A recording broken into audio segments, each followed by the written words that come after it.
కేరళం విజయంలో మన సీఎం రేవంత్ రెడ్డి గారి యొక్క వ్యూహాలు కేరళ యూడిఎఫ్ ప్రభుత్వం ఏర్పడడంలో చాలా క్రియాశీలకంగా ఉన్నాయి. నేరుగా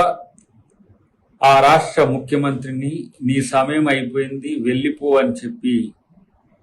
ప్రచారంలో కంటిన్యూస్గా తను చేసిన విధానం పెద్ద ఎత్తున దేశం యొక్క అటెన్షన్ని ఎలా ఒకవైపుగా తిప్పిన సందర్భం.